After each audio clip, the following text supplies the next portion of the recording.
Welcome back to my face. My name is Brianna. I'm the head honcho here at Bamby Media. Today we're running through the Rode Wireless Pro system. If I had 3 hands, this would be easier.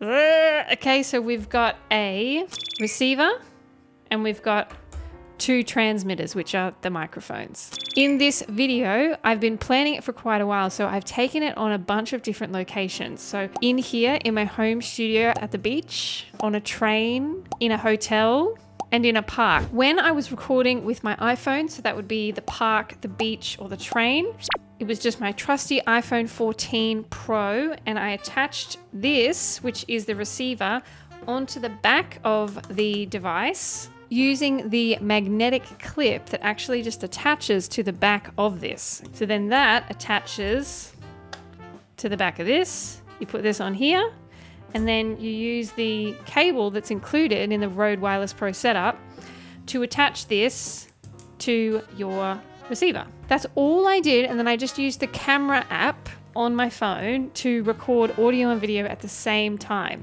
Very simple setup, very easy for you to do, and the Rode Wireless Pro includes one for Lightning connections as well as USB-C connections as well. When I was in the hotel, I was at the Pullman in Circular Quay, which was a beautiful hotel, by the way, absolutely gorgeous. When I was doing that, I recorded straight into this because you can record straight into this. There's a little record button here that you just hit record and it will record into the device, and then you're able to get that off of the device via a setup that I'll do in a separate video. So that's when I was in the hotel. And then you can also attach this to the top of your DSLR, again via a clip method, and it includes this cable here, which means you can attach this to the audio jack of your actual DSLR. Again, I'll do a video on how to set up for different settings, but I wanted to let you know that's how I recorded all these different spaces. First thing that happens in this video, we're gonna go through what comes with it. You'll also look at how best to actually attach the lapel to your person to get the best quality sound. And then you'll also just hear how it deals with lots of outdoor noise, different noises, and whether that feels appropriate for you. At the very end of this video, you'll also hear my recommendations for best use case, what I think of the system, and a little wrap up. The only thing we don't go into today for this video is for podcasting specifically when I think this is a really good idea. So I'm working on a video at the moment where I run that through. It may be up by the time you watch this video, but otherwise it is coming soon. So let's get straight into all the different ways that you could potentially use this system via the videos that I've got for you today.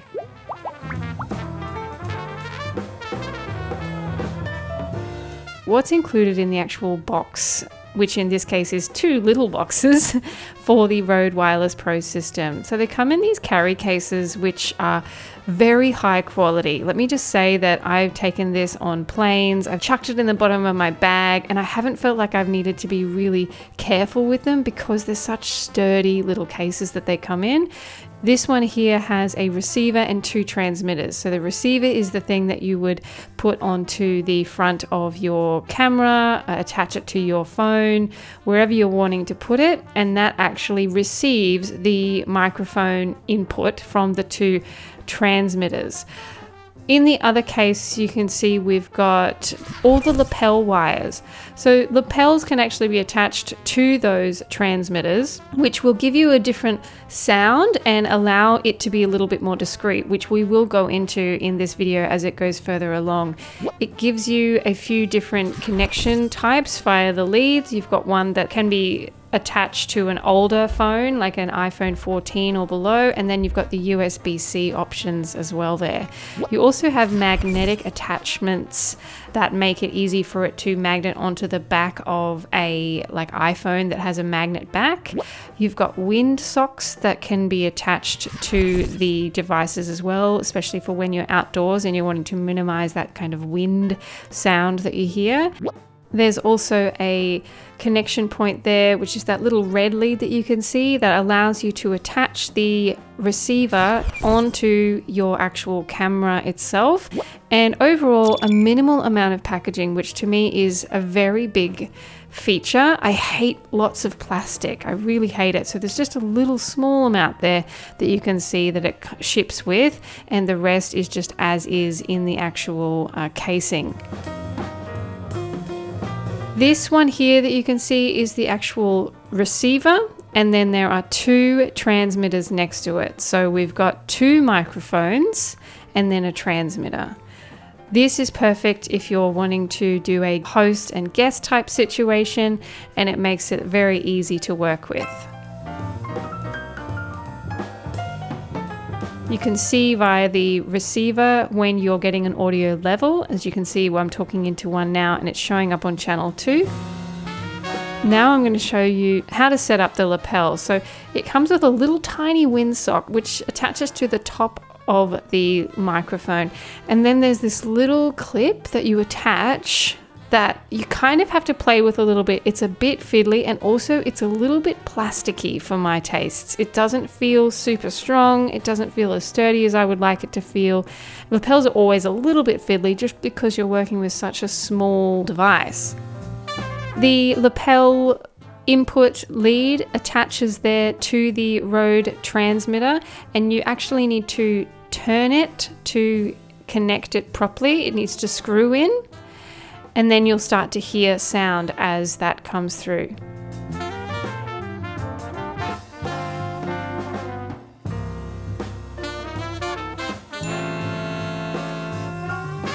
Once it's all attached like that, you will see that the receiver starts to show signal. And now we're going to switch to the actual audio that has been recorded at the time, and you'll be able to tell how it sounds as it gets closer and where I position it. It's a bit far away. I've got the lapel sitting here on the table now, and now we're going to connect this through to myself. You want to put it to the side as much as you can. Don't put it directly underneath you if it's a lapel, just because that's not naturally where your voice sort of falls. It's going to sound best like right here because it's right where your mouth is, and that's going to sound good. But this isn't really the best use of this as well. You see a lot of people doing this on sort of TikTok to get the best sound, but if you were actually miking up someone for an interview, they're not going to stand or sit there with a tiny little mic like this and hold it. That's just a bit silly. So you've got to attach it to something.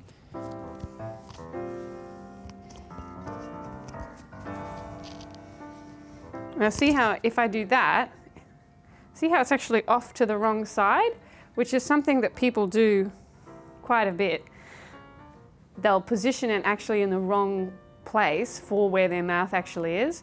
So what we actually need to do is move this to the other side so that the mic is actually closer to my mouth.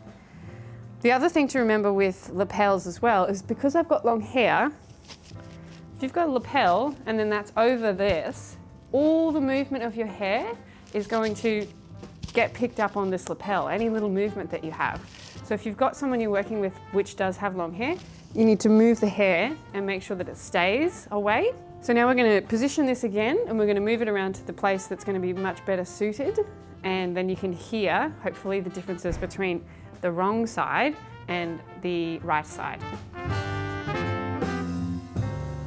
Okay, so now this is positioned in the correct place. It's facing the right way as far as where your mouth, like closest point to where your mouth, I guess, is. If you have to attach it to something, you definitely don't want to attach it low, like on a button up or something, and put it too low, because again, it's just too far away from the actual source, which is the mouth, to actually hear properly. So this is probably the best of what I would say is kind of a bad situation as far as lapels go, because they're never perfect. Because they have to be positioned like here, you can't get the best quality sound from it, but this is the best way to do it. Now the other thing that you can do with the lapel to even make it sit better is, see at the moment, the cable is actually outside of the clothing. And so instead of doing that, what you can do, and what you'll see people do in TV and for interviews, is if we take this off, you actually chase it underneath the clothing.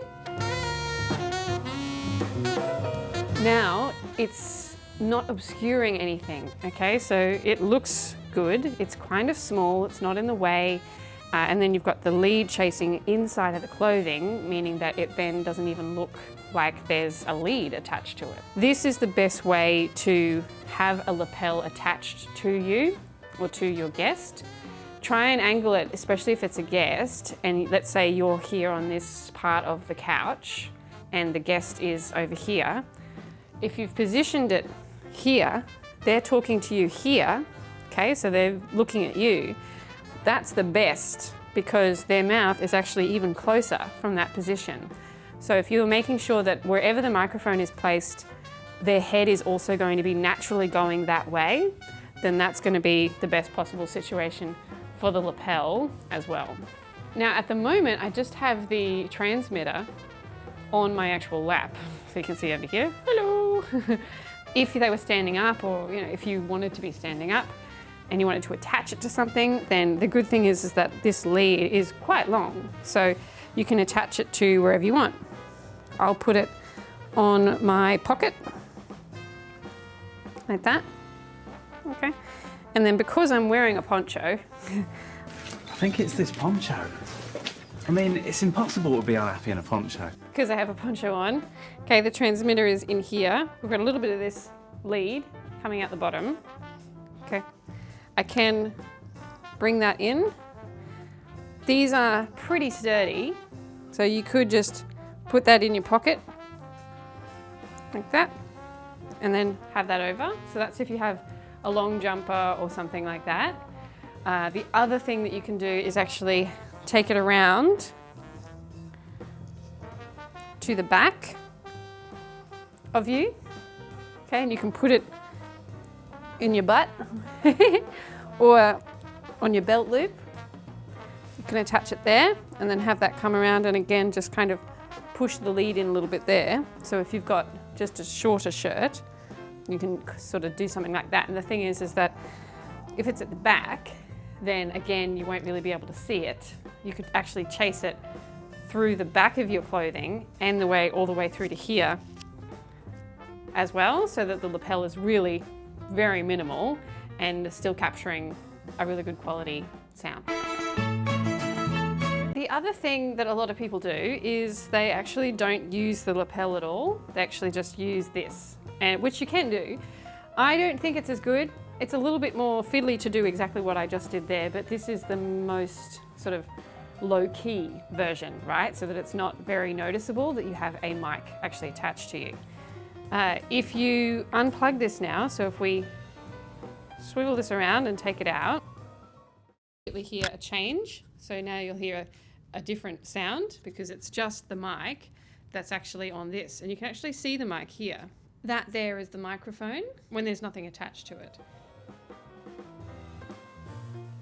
But it's a bit chunky, isn't it? And so you can do this if you want to, and you will see a lot of people on TikTok and Instagram and stuff just using this like this and talking into it, which again, I don't love because it's just this big bulky thing. You also see people attach these to their hats, and I'll do like a separate video on how this all sounds when you attach it to different places. But for right now, I just wanted to show you that you cannot use the lapel at all, or you can just use this actual transmitter itself, and you can just clip it on. Again, always put it off to the side. Don't put it here. And then you have this attached, but you can see how it's a lot here. You can't really hide this at all. It's just this big thing. And it also kind of dangles, it kind of flips forward a bit, unless you've got something on that has a lot of pull to it, like a lot of tension. You're gonna have that situation where it kind of flops, which means it might not even get the best quality sound because it is flopping forward. So just be aware of where you're attaching this to if you want to just run with this. Now we're in the Botanic Gardens and there is not much noise, so you should be able to hear me really well. And there's a massive tree in the background.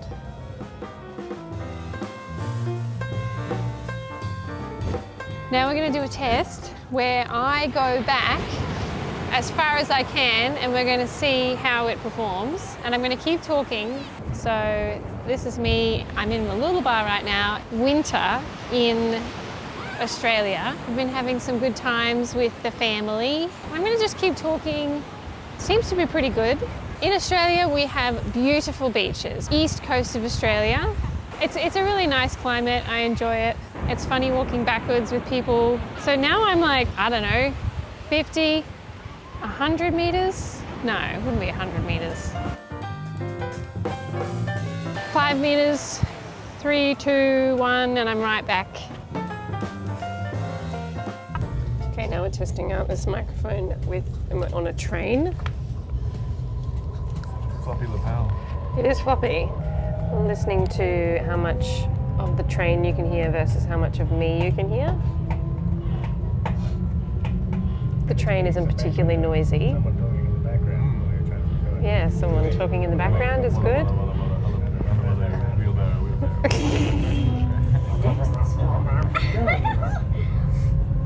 Oh my god, is that Brianna coming from Australian Idol? Okay, what did you think of all those different setups, of all those different sounds? I felt like obviously the beach was a little bit overwhelming because the beach is so loud. The waves are so loud. And I actually think it handled that quite well. And the distance that you could get from the actual device itself was just crazy to me. Like you could crystal clear, it did not drop out. It was amazing how far away you could be. In saying that, how far away do you actually need to be? Unless you've got a massive zoom lens on your DSLR, how often you're going to need to be that far away and for it to still work? Maybe if you're jumping out of a plane or something, I don't know. But you know, it's pretty cool that it could last that long. I really liked that. I liked using it as a lapel, proper lapel, where you actually use the little microphone, attach it to you and then go through that way. I don't love just holding it here. As I said, I just feel like that looks a little bit dicky. You can get an interview, it's like a holder, which I'll flash up on the screen so that you can have a look. This just attaches in there and then you look like you're a presenter. That makes more sense to me than holding it like this. And as I said, I'm going to do another video on all the different places that you could potentially hide it on your body so that people don't even realize that you've got one attached to you. My wrap up of this device is, look, I actually think it's really good. It serves great purposes here. It sounds really good. It's a little bit muddy. It's never as good as having something right here, like right now. I have a microphone right in front of my face. It's always going to sound better in that situation, but it does have a good amount of depth to it. It's really good for on-the-go content creation. It comes in such a small little package, you know, you can just shove it in your bag and it doesn't take up a lot of room and it's super secure. I'm a big fan of this. The more I used it, I just felt like this is fantastic. I've since used it for tutorials that I've shot for clients. I went down to Sydney at a different point to shoot a whole day full of content for a client, and I recorded everything using this device as the tutorials because you want to be able to use your arms and your legs, and you know, you need to move around and you can't always have a microphone right here. So something that serves the purpose of being wireless is fantastic. The audio quality is very good. It's easy to configure. I will do a separate video on how to configure it though, because there are a few things that you need to make sure that you change in order to get the best quality out of it. I like that you don't have to have it attached to anything, so that you can just hit record on this device and it just captures it in there. There's all sorts of applications that I can see this being extremely useful for. And when I've listened to this one versus other wireless microphones in the field, this one wins for depth, absolutely, for it's sounding stronger, less tinny, there's more dynamic range, there's more sparkle. It's a better system to my ears than anything else that I have heard or used myself at this point. So I would recommend this to anyone that is a content creator looking to move around. If you're a travel blogger, if you're someone that wants to shoot tutorials, maybe you do yoga instructing, any sort of things where you feel like you want to be heard more clearly, this is a great system to use. I don't recommend it just clipping on. It does fall forward, like it doesn't really sit where you want it depending on what you're wearing. You know, I like the lapel situation better where there's a wire, but in saying that, the wire is harder to navigate. So that's something that you can decide for yourself how you want to actually record and how you want it to be displayed, but it's a good system. And I only say things are good if I really believe that they are. Like, it's got to be something that I've tried and tested, and I've now used this for probably 2.5 to 3 months before shooting a review of this. So if you're interested in this, I've got a link to this system available on Amazon. We are an affiliate of Amazon, so if you click on that link and you buy this or something else, we do get a teeny tiny little affiliate income for that, which is just always nice to receive, and it is, I guess, a way of you thanking me for producing this content for you. So I hope you got value out of it. Let me know what you think. Would you actually use this system? Do you have this system? Do you have a system that you think is better for a wireless recording? And in a later video, I'm going to break down and show you really easily how to set this up for podcasters, specifically for recording with a host and a guest, an interview type situation, and how to configure that, how far to sit away from each other to make sure that you get the best quality audio from that as well. Thanks for watching, and I will talk to you again soon.